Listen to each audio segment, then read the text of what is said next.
सुभद्रा योजन पुणी थे गोटे आसी बड़ अपडेट जो थी कि पुणी थे केवाईसी मैंडेटरी कराई बा ओटीपी सिस्टम को पुणी थे लागू कर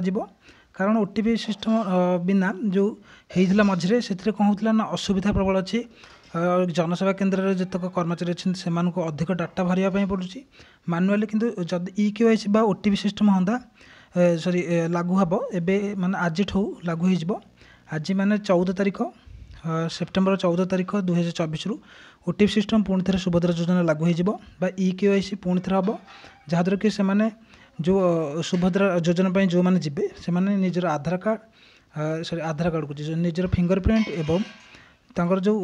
आईरिस स्कान करी से अप्लाई करेंगे किंतु एथरे जो असुविधा थी कौन थी ना ओटीपी सिस्टम बिना जो कराला ओटीपी सिस्टम बिना हवा कारण से जो डेट ऑफ बर्थ सबू कौन होता ना जी भी सी चेंज कर देउथिले जेमति कि चेंज कर पारथिले जहाँद्वारा कि कोटा वाला ठीक कोटा भूल किसी जना पड़ू नथिला किंतु आधार कार्ड द्वारा केवाईसी करने द्वारा जो ओटीपी सिस्टम करने द्वारा से कौन हम ना पुणी थे ठीक जो आसुवा माने ठीक जो वाला डाटा जमती नेम हो डेट ऑफ बर्थ हो कि एड्रेस हो सब ठीक ठाक आसो से पुणी थे माननीय मंत्री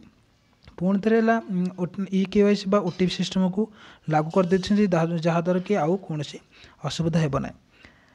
से माने आज 14 सेप्टेम्बर 2024 रु जो मैंने भी सुभद्रा योजना अप्लाई करेंगे से केवाईसी मैंडेटरी केवाईसी बाध्यतामूलक माने आपण फिंगरप्रिंट दे आपण आई स्कान करी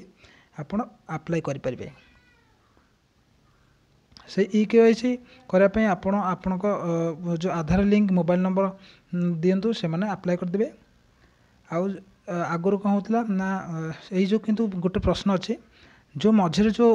केवाईसी कटा ओटीपी सिस्टम जो हटाई जाता से भितर कौन हम से टंका मिल कि ना से किसी सूचना आसने जहाँ करेंगे मंत्री करेंगे आम हाथ में कि जनसेवा केन्द्र कर्मचारी हाथ में किसी ना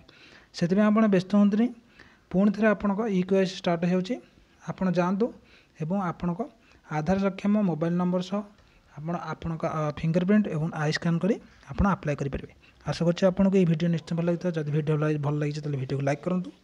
शेयर करूँ कमेंट करूँ और चैनल को जब एपर्यंत सब्सक्राइब न कर चैनल को सब्सक्राइब कर ऑन कर दिंतु जहाँद्वारा कि आप सर्वप्रथम आम वीडियो अपडेट पाइपर।